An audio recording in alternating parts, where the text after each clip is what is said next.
On a cold April night in 1908, a farmhouse in rural Lamphere, Indiana, burned to the ground. Inside the smoking ruins, authorities discovered the bodies of 3 children and a headless woman, believed to be their mother, a hard-working local widow named Belle Gunness. The town mourned what looked like a horrible tragedy. But they were wrong. It wasn't just a tragedy. It was the clumsy cover-up of one of America's most horrifying killing fields. The woman at the center of it, the woman they thought was dead, may not have been in the fire at all. This is the story of Hell's Belle, the Black Widow of Lamphere. And while the newspapers of the day would eventually accuse her of killing 40 people, the confirmed, brutal truth is somehow even stranger. The scene on the morning of April 28, 1908, was one of profound sadness. A hired hand, Joe Maxson, woke to the smell of smoke to see the Gunness farmhouse engulfed in flames. He tried and failed to wake the family, then rushed to town for help. By the time anyone arrived, it was too late. The home was a smoldering ruin.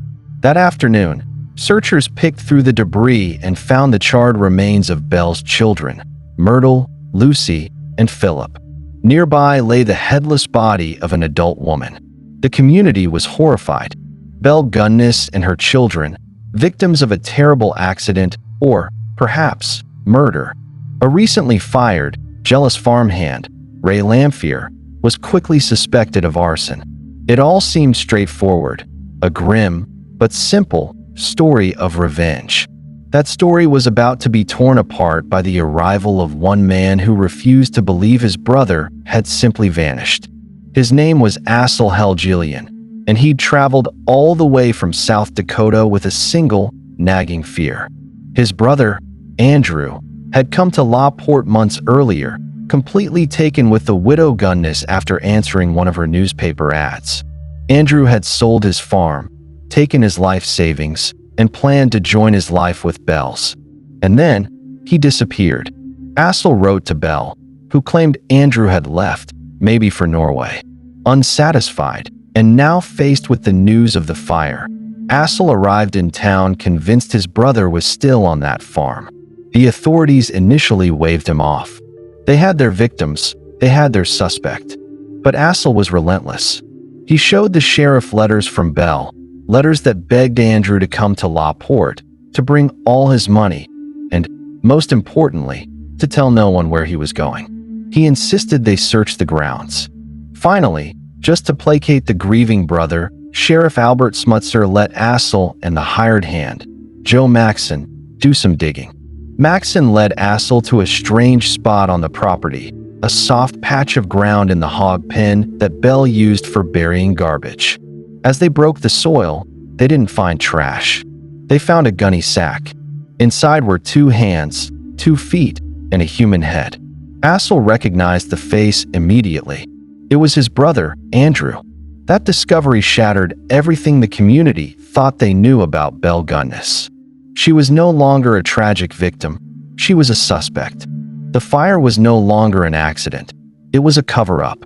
And the ground beneath the Gunness farm wasn't just soil. It was a graveyard. One man's persistence had ripped the respectable facade right off of a horror story no one could have imagined. What else was Belle hiding?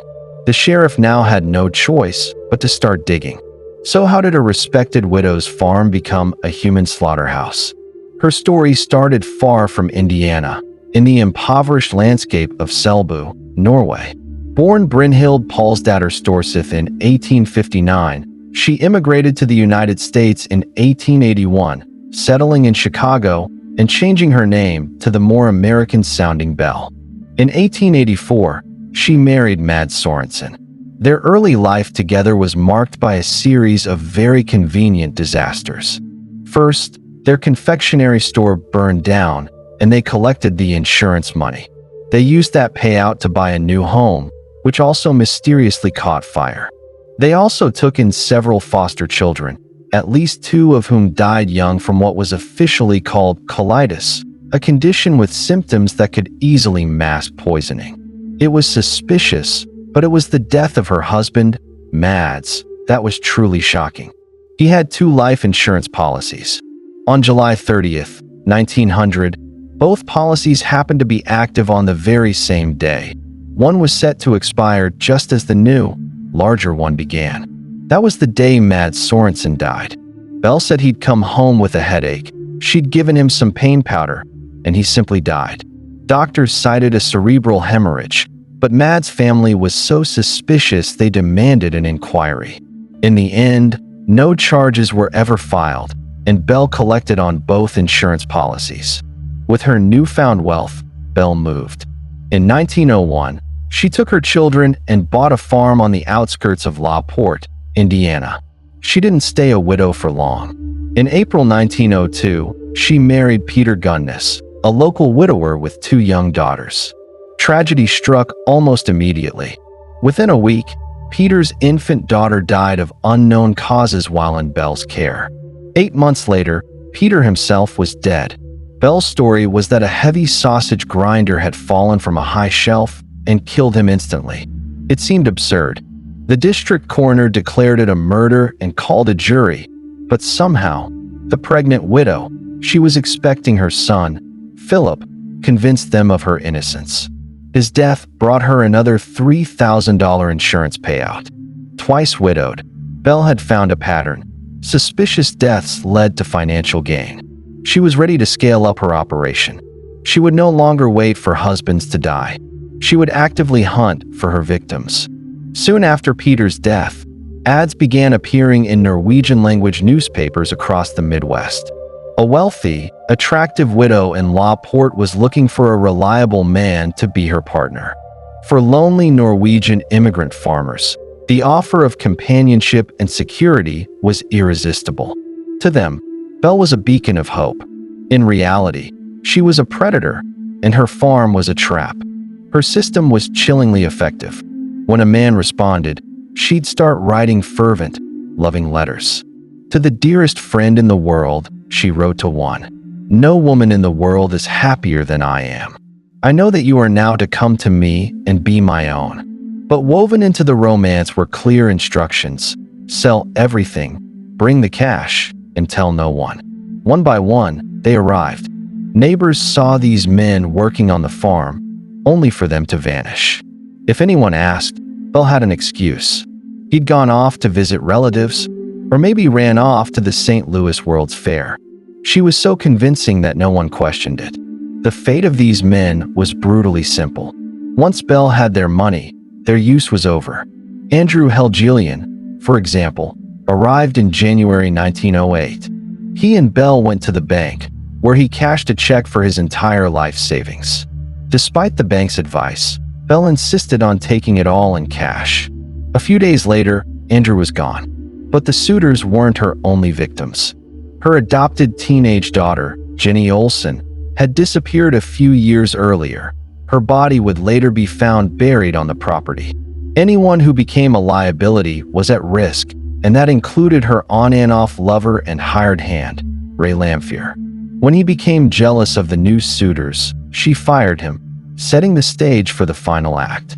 For years, she operated with impunity, turning lonely men into cash and corpses. But with Asle Helgelien on his way, her time was running out. The discovery of Asle Helgelien's body was only the beginning. Sheriff Smutzer ordered a full-scale excavation of the Gunness farm, and what they found captured the attention of the entire nation. Day after day, searchers dug into the soft earth of the hog pen and other disturbed plots around the property. They unearthed a nightmarish collection of dismembered human remains, wrapped in gunny sacks. On the first day, they found parts of 5 bodies. The next day, 6 more. Eventually, the police just stopped counting. While sensational reports claimed as many as 40 victims, the confirmed number is closer to 14, which included men, women, and children. The skulls showed signs of blunt force trauma, while other victims were likely poisoned. By all accounts, Belle was a physically powerful woman, standing tall and weighing around 200 pounds, strong enough to butcher hogs and, as it turned out, people. The news spread like wildfire, and the murder farm became a macabre tourist attraction. Thousands of spectators flocked to Lamphere on special excursion trains, with some reports claiming up to 15,000 people arrived in a single day. The unsecured crime scene turned into a carnival, with people trampling over evidence, looking for souvenirs. Amidst the horror, attention turned back to Ray Lamphere. He was arrested and, in November 1908, stood trial. He was found guilty of arson but, surprisingly, acquitted of murder. Later, from prison, Lamphere gave a deathbed confession. He claimed Belle was the killer, murdering the men for their money, and that he had only helped her bury the bodies. And he delivered one final, shocking claim. Belle Gunness wasn't dead. He said she had planned the fire, planted a body double as a decoy, and fled town with her fortune. Ray Lamphere's confession gave voice to the question that had lingered since the fire. Was the headless body in the cellar really Belle Gunness? The evidence was a mess of contradictions.